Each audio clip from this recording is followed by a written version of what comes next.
Hi friends, ఈరోజైతే రాగి చెంబు పరిహారం మీతో అయితే షేర్ చేసుకుంటాను. రాగి చెంబుని ముందుగా ఇలా పూజించాలి ఫ్రెండ్స్. ఇలా పొట్లు పెట్టి ఇలా పసుపు పూసి అష్టదళ పద్మ ముగ్గు వేసి పసుపు కుంకుమ వేయాలి ఫ్రెండ్స్. నెక్స్ట్ రాగి చెంబు నిండా వాటర్ పోయాలి. ఇలా నిండగా పోసుకోవాలి ఫ్రెండ్స్.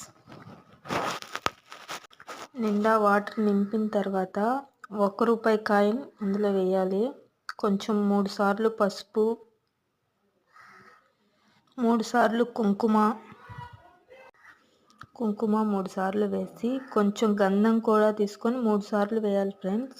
నెక్స్ట్ అక్షింతలు కూడా 3 సార్లు వేసింది. పసుపు పచ్చ పూలు, ఎరుపు పూలు అంటే లక్ష్మీదేవికి ఎంతో ఇష్టము. ఇలా పసుపు పచ్చవి, ఎరుపువి అలంకరించుకోవాలి. ఇలా అష్టదళ పద్మం ముగ్గు మీద ఇలా పెట్టేయాలి. ఈశాన్యం మూల రాగి చెంబు ఉండడం వల్ల లక్ష్మీదేవి ఎప్పుడు మన ఇంట్లోనే కొలువుంటుందంట ఫ్రెండ్స్. ఇలా రాగి చెంబు ఈశాన్యం మూల ఉండడం వల్ల మనకు ఎంతో అదృష్టంగా రాగి చెంబు ఎప్పుడు కోరుతుందంట.